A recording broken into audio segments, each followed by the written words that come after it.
Hello and welcome back to another episode of Nonstop F-Stop. To the second video on the Rokinon 8mm fisheye review. In this video we're going to be answering some of the questions that you have been leaving in the comments. Question 1. What's the difference between using this lens on a full frame body and a crop frame body?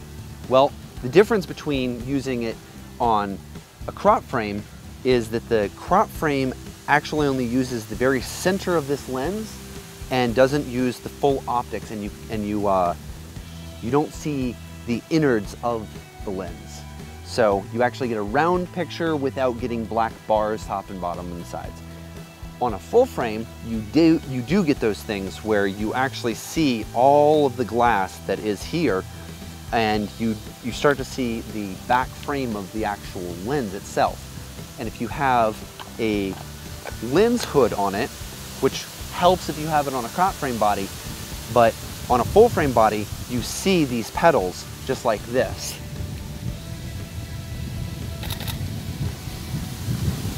So in that picture, you see the curved petal at the top and the curved petal at the bottom, and then you also see those straight lines on either side of the picture. And that is actually the size of the sensor, those black lines, covering all of the optics that the lens has to offer, and plus some.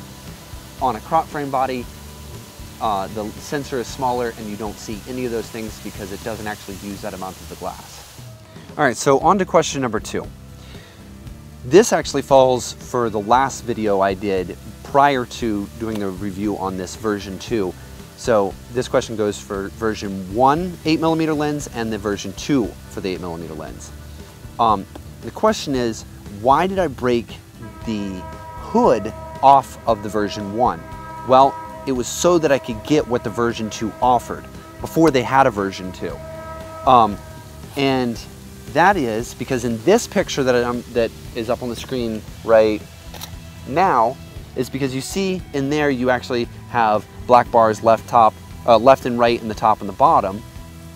If you remove the lens hood, which is obviously what the version 2 offers, along with some other things like improved optics and whatnot, is when you take a picture, you actually see a circular, circular black lines on the left and on the right, but on the top and the bottom, you actually get where the image falls out of your viewpoint, so sensor can't actually capture everything that's there. So this is what it looks like. So the picture actually cuts off on the top of the image and on the bottom of the image. All right, so I'm gonna kind of jam question 3 and 4 together and answer them almost as one. How close can this lens, or how close can you get to an object and still focus on that object with this lens? And what is the optimal focus distance kind of for general shooting? Well, let's answer part 1 of that question.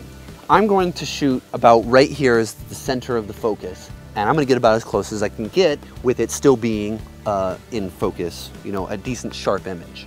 So to me, when I put this on its minimum focus distance, which is buried below the 0.3, and the 0.3 is actually in millimeters or maybe even meters. I'm not actually sure what the M stands for.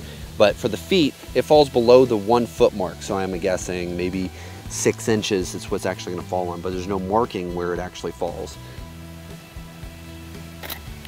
So I'd say we're about 8 inches there. Oh yeah, that's nice and crisp. So I would say anywhere from about 6 to 8 inches is the closest you're actually gonna get without pulling out a tape measure and actually measuring. You can get really close and still have a sharp image, as you see in this image right here. Now, for part 2 of that question.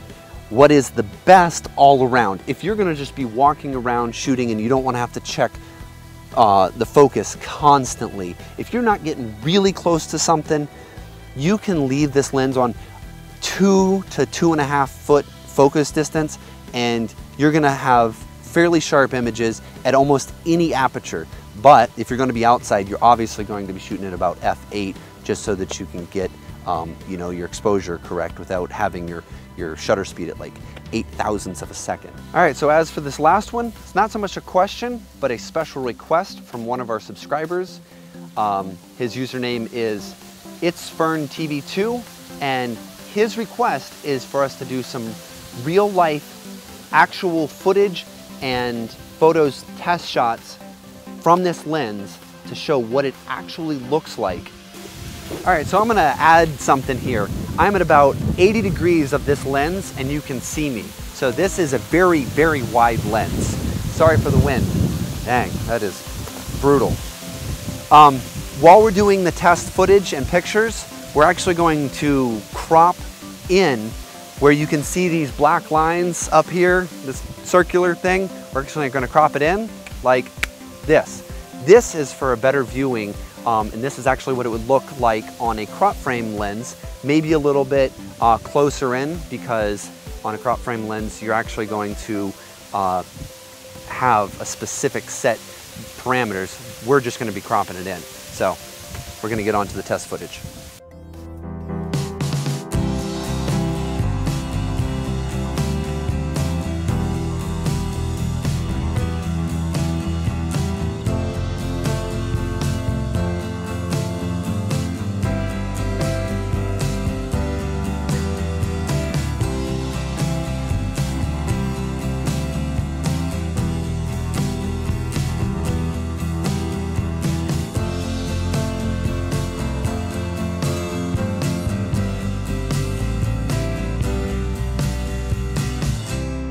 All right, so that's it for this episode of Nonstop F-Stop, and stay tuned for more tips, tricks, and reviews on our camera gear.